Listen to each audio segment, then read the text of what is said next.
दोस्तों ये जो पर्टिकुलर टॉपिक है ये काफी डिटेल में मैं आप लोगों से डिस्कस करने वाला हूं क्योंकि भारत के लिए म्यांमार की इंपॉर्टेंस क्या है।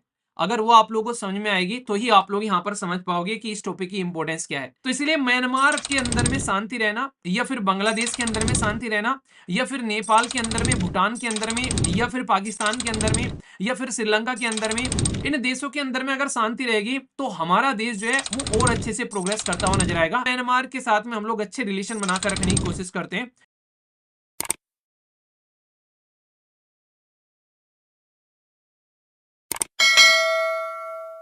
दोस्तों ये जो पर्टिकुलर टॉपिक है ये काफी डिटेल में मैं आप लोगों से डिस्कस करने वाला हूं क्योंकि भारत के लिए म्यांमार की इंपॉर्टेंस क्या है। अगर वो आप लोगों को समझ में आएगी तो ही आप लोग यहां पर समझ पाओगे कि इस टॉपिक की इंपॉर्टेंस क्या है। इसलिए मैं म्यांमार के बारे में आप लोगों से बात करूंगा।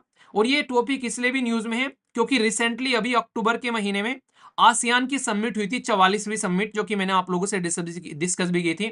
और यहाँ पर ये वियतनाम आप लोगों को देखने को, सॉरी वियतनाम नहीं है, यहाँ पर ये वियंटाइन जो कि यहाँ पर लाओस की कैपिटल है, यहाँ पर ये समिट होती हुई नजर आई थी। 6 से लेके 11 अक्टूबर तक ये समिट चल रही थी यहाँ पर। और उसमें डिस्कस किया गया म्यांमार के अंदर में क्या क्राइसिस चल रहा है। और 2011 से लेके म्यांमार के अंदर में आज की डेट में मिलिट्री कूप हुआ था और तब से लेके अब तक मिलिट्री म्यांमार के अंदर में रूल कर रही है। यानी कि डेमोक्रेटिकली इलेक्टेड गवर्नमेंट को जेल में पहुंचा रखा है म्यांमार के द्वारा। और यहां पर म्यांमार की मिलिट्री यानी कि म्यांमार की आर्मी रूल कर रही है आज की डेट में, जो सबसे बड़ी समस्या देखने को मिल रही है। फिर से बफर हो रहा है यार, मेरी इस तरफ तो बफर हो नहीं रहा है। ये आप लोग के एरिया में भी इंटरनेट की प्रॉब्लम चल रही है क्या?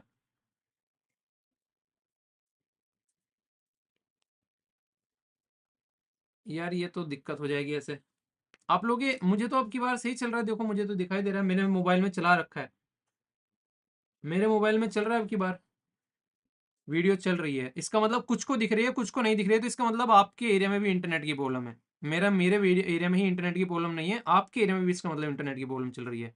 ठीक है, क्योंकि इसका मतलब मेरी तरफ से होती तो सबको दिक्कत होनी चाहिए थी। ठीक है। तो यहां पर अभी दिक्कत क्या है? दिक्कत यह कि जो म्यांमार है हमारा पड़ोसी देश, उसको हम लोग इतने शिद्दत से क्यों ध्यान में रखकर आगे बढ़ते हैं? क्योंकि म्यांमार के अंदर में अगर कोई भी गड़बड़ होती है तो ध्यान से अगर आप लोग देखोगे यहां पर इस पर्टिकुलर मैप को, हमारा नॉर्थ ईस्ट जो है उसमें अरुणाचल प्रदेश है, नागालैंड है, मणिपुर है और मिजोरम है। और यहां पर ये म्यांमार जो है हमारे देश के 4 राज्यों के बॉर्डर टच करता हुआ यहां पर नजर आता है। जब म्यांमार 4 राज्यों की बॉर्डर टच करता है तो सोच के देखो, जिस पड़ोसी के साथ में हमारी दीवार टच होती है, अगर वो पड़ोसी के घर में थोड़ी सी भी बदतमीजी हो जाए, कुछ भी हलचल होने लगे, तो इनडायरेक्ट वे में हमारे खुद के साथ में भी हमको प्रॉब्लम होने लगती है कि यार पड़ोस में कैसा माहौल है यहाँ पर। तो सोच के देखो, अगर पड़ोस में पूरा देश ही पूरा एक तरीके से बवाल माहौल में चल रहा हो तो फिर क्या कंडीशन देखने को मिलेगी। तो इसलिए म्यांमार के अंदर में शांति रहना या फिर बांग्लादेश के अंदर में शांति रहना या फिर नेपाल के अंदर में, भूटान के अंदर में या फिर पाकिस्तान के अंदर में या फिर श्रीलंका के अंदर में, इन देशों के अंदर में अगर शांति रहेगी तो हमारा देश जो है वो और अच्छे से प्रोग्रेस करता हुआ नजर आएगा। अगर इनके साथ में हमारे अच्छे रिलेशन रहेंगे, हमारे अच्छे रिलेशन पड़ोसियों के साथ में जरूर होने चाहिए। अभी इस आर्टिकल से भी आप लोगों को यहाँ पर जानने को मिलेगा। पहले मैं थोड़ी सी कहानी आप लोगों को सुनाता हूँ। यहाँ पर एक कहानी है तो जो तुमको सुनानी है पाकिस्तान की तो रूह भी जलानी है ठीक है। अभी यहाँ पर मैं आप लोगों को लेकर चलता हूँ पर्टिकुलर इस मैप के ऊपर में, इसको आप लोग ध्यान से देखिए। अभी मुद्दा क्या है यहाँ पर? मुद्दा यहाँ पर यह कि हमारा पड़ोसी देश है म्यांमार, और म्यांमार के अंदर में डेमोक्रेटिकली इलेक्टेड गवर्नमेंट चुनकर आती है यहाँ पर आंग सांग सुई की अध्यक्षता में। और आंग सांग सुई की जो है वो नोबेल प्राइज विनर है, जिनको पीस बनाने के लिए नोबेल प्राइज दिया गया था। तो वो यहाँ पर मिलकर सरकार बनाने की कोशिश करती है। इलेक्शन होते हैं, प्रॉपर इलेक्शन होने की वजह से यहाँ पर जो सरकार जो है वो बनती है। पर लेकिन कुछ ही टाइम में आर्मी को ये फील होने लगता है कि यार तुम्हारी तो पावर तुम्हारे हाथ से छीन रही है। देखो, जब पड़ोस में ऐसी ऐसी चीजें देखने को मिले ना, जैसे म्यांमार में, बांग्लादेश में, पाकिस्तान में, तो ये चीजें देखकर हमारे लिए हमारी आर्मी की इज्जत और बढ़ जाती है कि यार हमारी आर्मी तो मतलब इतनी शानदार है जिसकी कुछ हद नहीं है। आज की डेट में हर टाइम देश की जो कहीं ना कहीं सपोर्ट में आप लोग खड़ी देखने को मिलेगी। पर लेकिन यहां पर ऐसा नहीं है, अगर जरा सा भी पॉलिटिकल सिस्टम वीक पड़ता है तो आर्मी उसका तख्ता पलट कर कर अपने आप पावर में आकर बैठ जाती है, जो 2021 में म्यांमार में देखने को मिला। और जो आंग सांग सुई की, जिनको नोबेल प्राइज मिला हुआ है पीस के फील्ड में, उनको जेल में डाल दिया गया सलाखों के पीछे, क्योंकि वो लीडर के तौर पर यहां पर चुनकर आई थी। तो आर्मी को यह दिखने लगा कि भाई आज की डेट में जो आर्मी के पास में प्रॉपर मिनिस्ट्री होती है, वहां पर सोच के देखो, हमारे देश के अंदर में डिफेंस मिनिस्ट्री है और डिफेंस मिनिस्ट्री के अंदर में हमारी आर्मी रहती है। यानी कि आर्मी के ऊपर भी जो बैठा हुआ इंसान होता है वो जनता के द्वारा चुना हुआ होता है, यानी कि डेमोक्रेटिकली इलेक्टेड पर्सन होते हैं हमारे डिफेंस मिनिस्टर। तो हमारे डिफेंस मिनिस्टर भी जनता के द्वारा चुने होते हैं, तो इनडायरेक्ट वे में हमारी आर्मी भी जनता के कंट्रोल में होती है, आप लोग ऐसा बोल सकते हो। पर पड़ोस में ऐसा नहीं है। और खासकर हम लोग क्यों चिंता होती है ऐसे पड़ोसी की, क्योंकि मैंने अभी बताया आप लोग को 4 राज्य टच कर रहे हैं और 1640 के करीब हमारे देश की इतने किलोमीटर जो बाउंड्री है लगभग, ये 41-42 भी आप लोग बोल सकते हो, नॉर्मली याद रखने के लिए 1640 रखना। इतनी बड़ी बाउंड्री हम लोग टच करते हैं। तो ऐसे देश के अंदर में अगर शांति नहीं है तो भाई साहब हमको तो दिक्कत होगी, साफ साफ बात है। तो उसी के चलते यहां पर इस तरीके से इंडिया और म्यांमार के रिलेशन के डिस्कशन किए जाते हैं। अभी यहां पर एक मुद्दा मैं आप लोगों को बताता हूं, आखिर इंडिया और म्यांमार को लेकर क्यों हम लोग इतना डिस्कस कर रहे हैं। क्योंकि म्यांमार जो है हमारे देश के उस एरिया के साथ में कनेक्ट करता है जिसको आप लोग नॉर्थ ईस्ट बोलते हो, और नॉर्थ ईस्ट में वैसे ही प्रॉपर डेवलपमेंट नहीं होता है कई सारे रीजन की वजह से। तो जब भी हम लोग कनेक्टिविटी की बात करते हैं तो नॉर्थ ईस्ट हमारे लिए बहुत इंपॉर्टेंट एरिया हो जाता है। इसीलिए म्यांमार के साथ में हम लोग अच्छे रिलेशन बनाकर रखने की कोशिश करते हैं। तो इसके लिए 2 प्रोजेक्ट याद रखना जो आप लोगों से एग्जाम में कई बार पूछे भी जा चुके हैं।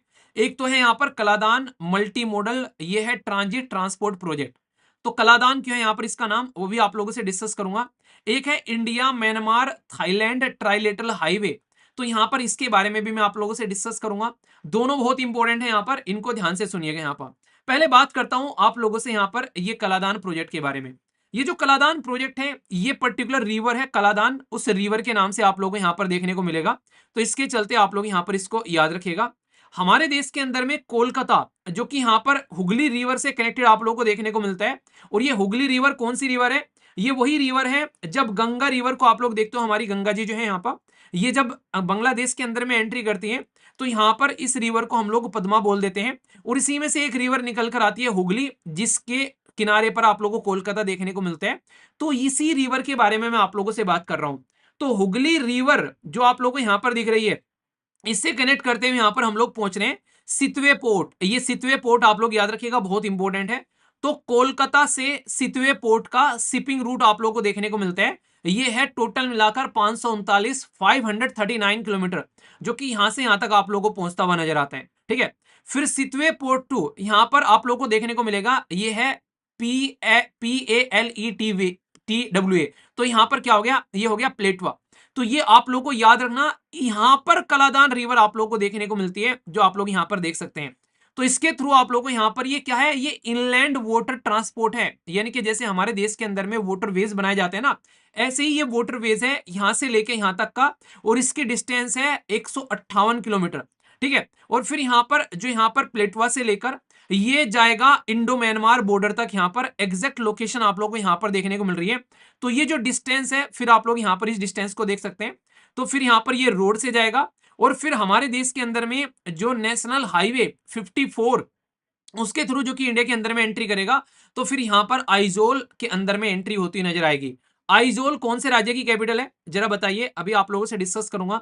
तो जो इस पर्टिकुलर प्रोजेक्ट का नाम हम लोगों ने रखा है कलादान प्रोजेक्ट, तो कलादान प्रोजेक्ट, इस पर्टिकुलर प्रोजेक्ट का नाम रखने का बेसिक मुद्दा यह है कि ये कलादान रिवर के साथ में कनेक्टेड है। हालांकि ज्यादा डिस्टेंस हम लोग शिपिंग के थ्रू कनेक्ट कर रहे हैं, पर लेकिन ये डिस्टेंस भी आप लोगों को यहां पर याद रखनी है, जो कि क्वेश्चन पूछा जा सकता है। तो ये प्रोजेक्ट बहुत इंपॉर्टेंट है हमारे देश के लिए, क्योंकि कल को चलकर हमारे बांग्लादेश के साथ में रिलेशन ज्यादा अच्छे रहे नहीं है आज की डेट में। ऊपर जाओगे थोड़ा सा आप लोगों को जैसी डिस्टेंस पर देखोगे तो पड़ोस में चाइना बैठा हुआ है। चाइना ऑलरेडी यहां पर इसको इसको डिस्कनेक्ट करने की बात कर देता है कई बार। तो हमारे देश के लिए बड़ी समस्या यहां से हो सकती है। तो इसलिए हम लोग अपने इस पर्टिकुलर रीजन के थ्रू, बांग्लादेश के थ्रू हम लोगों ने बहुत सारे रोड और रेलवेज को रिवाइव करने की बात की थी, और साथ ही साथ में हम लोग म्यांमार के साथ ही मिलकर अपना जो वाटरवेज के थ्रू भी यहां पर कनेक्ट करते हैं। तो ऐसे आप लोग समझ सकते हैं।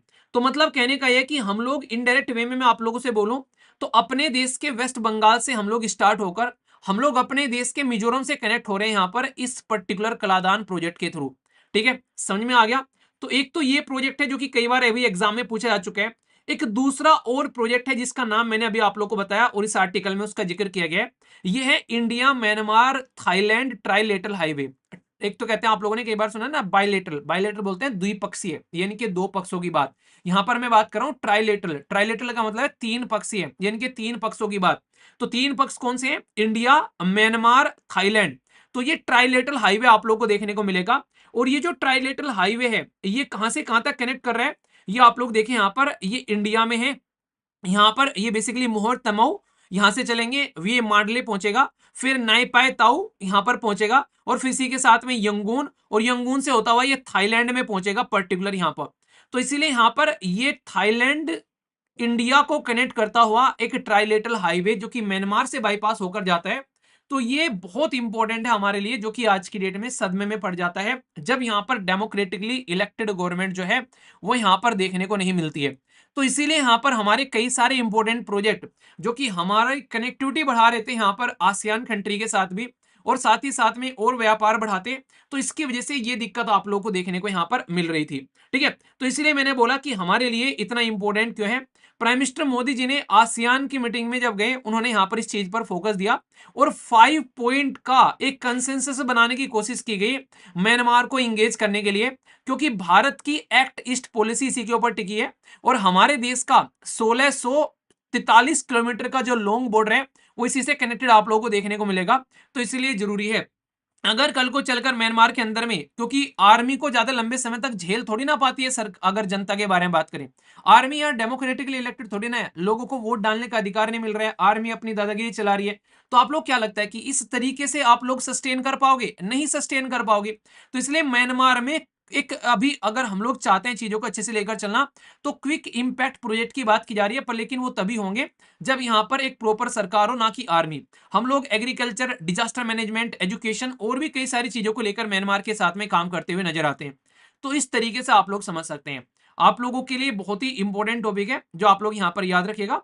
तो कोई भी कंफ्यूजन इसको लेकर आप लोगों के मन में नहीं होना चाहिए। एक गाना नहीं सुना है, मेरे पिया गए रंगून वहां से किया है टेलीफोन, किस किसने सुना है ये गाना?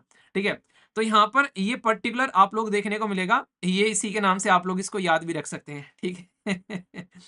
तो ये था पूरा इसके बारे में इंफॉर्मेशन, जो कि आप लोगों के माइंड में बिल्कुल क्लियर आप लोगों को रखनी है। एंड कई बार क्वेश्चन आप लोगों से पूछे जा सकते हैं। हिस्ट्री मैंने बता दी हमारे लिए कितना इंपॉर्टेंट है, ये समझा दिया, और चाइना के साथ में इसके बहुत अच्छे रिलेशन है। इसकी वजह से भी हमारे सर में दर्द करता है म्यांमार, क्योंकि चाइना जो आज की डेट में उन देशों को अपने साथ में बहुत अच्छे से जोड़ने की कोशिश कर रहा है जिस देश के साथ में हमारे रिलेशन अच्छे हैं। तो चाइना के साथ में अगर वो देश जुड़ जाएंगे तो डायरेक्ट और इनडायरेक्ट वे में वो हमसे दूर होते हुए नजर आएंगे। तो इसीलिए चाइना जो है यहाँ पर अपनी पकड़ बनाने की कोशिश यहाँ पर करता है। ठीक है, तो ये जो कॉन्फ्लिक्ट है, इंडिया तो चाहता है जल्दी से जल्दी इस कॉन्फ्लिक्ट को यहाँ पर कम किया जाए और चीजें जो है आगे बढ़े अच्छे लेवल पर। एक तो ये पॉइंट आप लोग समझिए।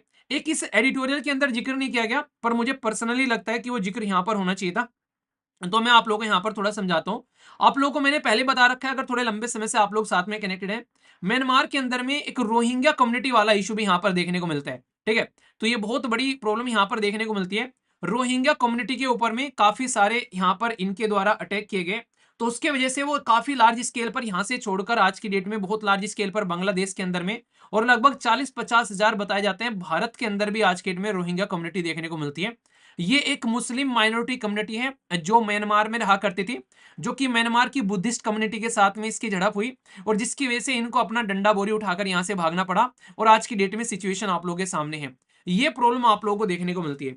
तो ये चीज भी याद रखिएगा, क्योंकि कई बार जैसे रोहिंग्या कम्युनिटी हो गई, अभी आप लोगों ने लेबनान के अंदर में कौन सी है, अभी आप लोगों ने कई सारी कम्युनिटी के बारे में पढ़ा है ना, तो इसके बारे में बकायदा मैच करने के लिए क्वेश्चन पूछ लिया जाता है कई बार, और खासकर यूपीएससी तो नॉर्मली कई बार ऐसे क्वेश्चन इक्का दुक्का पूछती है, पर लेकिन स्टेट पीसीएस तो बड़ी लगातार ऐसे क्वेश्चन पूछते हैं। ठीक है, कि भाई साहब ये हुतई कम्युनिटी हो गई, ये रोहिंग्या कम्युनिटी हो गई, या फिर कोई भी ऐसी कम्युनिटी अगर न्यूज में रहती है, हिजबुल्ला जैसे यहाँ पर न्यूज में आ गया। ठीक है, तो ये इस तरीके से आप लोग याद रखिएगा। तो ये जो पर्टिकुलर रीजन है, ये पर्टिकुलर रीजन इसलिए चाहता है यहाँ पर चाइना भी शांति बनाए रखना, क्योंकि इसको रैखाइन स्टेट बोलते हैं, और रैखाइन स्टेट में चाइना के कई सारे डेवलपमेंट के प्रोजेक्ट चलते हैं। तो इसलिए चाइना भी चाहता है कई बार कि इस रीजन में यहाँ पर शांति हो जाए। ठीक है, तो ये बातें आप लोग यहाँ पर इसके बारे में याद रखिएगा। तो सारी बातें मैंने डायमेंशन मैप के साथ में एक एक कर कर आप लोगों को बता दी। और ये रिसेंटली 44th आसियान समिट जो हुई है, ये वियंतियन लाओस के अंदर में, तो ये याद रखिएगा। एक और क्वेश्चन चलो बता ही देता हूँ, हालांकि मैंने पहले बता रखा है, और ये यूपीएससी प्रीलिम्स का क्वेश्चन है। यूपीएससी ने आप लोगों के सामने 4 ऑप्शन दे दिए थे उस टाइम पर। एक ऑप्शन दे दिया थाईलैंड, एक ऑप्शन दे दिया कंबोडिया, एक ऑप्शन दे दिया लाओस और एक ऑप्शन दे दिया वियतनाम। और ये पूछा गया, ज्यादा पुराना क्वेश्चन नहीं है, पेपर उठा के देखोगे तो आप लोग को पता चल जाएगा कि इन चारों में से कौन सी लैंडलॉक कंट्री है। यानी कि थाईलैंड, कंबोडिया, लाओस और वियतनाम, इन चारों में से कौन सी लैंडलॉक कंट्री है। और ये इतना ज्यादा न्यूज में रहते हैं तो आप लोगों से क्वेश्चन पूछाते हैं। तो अगर ध्यान से बाउंड्री आप लोग यहां पर इसकी देखोगे, यह है लाओस, और लाओस आप लोगों को यहां पर एक लैंडलॉक कंट्री आप लोगों को यहां पर दिखाई देगा। ठीक है, ये कहीं से भी आज की डेट में पानी से नहीं जुड़ा हुआ है, तो ये लैंडलॉक कंट्री है। और ये क्वेश्चन आप लोगों से ऑलरेडी एग्जाम में पूछा जा चुका है। तो इसीलिए मैं कहता हूं कि यूपीएससी का नजरिया समझो तो आप लोग एग्जामिनर का नजरिया समझना स्टार्ट कर दोगे। अभी फिलहाल के टाइम पर जो मैप बेस्ड क्वेश्चन बनने की संभावनाएं हो रही हैं, वो हो रही है इस पर्टिकुलर रीजन से, जो कि पूछा भी जा चुका है, या फिर ईरान को भी आप लोग इसके अंदर में ले सकते हो, इस रीजन से। तो इस रीजन को मैप में बहुत अच्छे से निहारिएगा ताकि कोई समस्या आप लोगों के दिमाग में इसको लेकर न रहे। ठीक है, तो ये था पूरा का पूरा टॉपिक। कोई भी डाउट इसको लेकर मन में रहेगा तो प्लीज छोड़कर यहीं पर जाइएगा। समझ में आ गया? कोई डाउट तो नहीं है अभी यहाँ पर?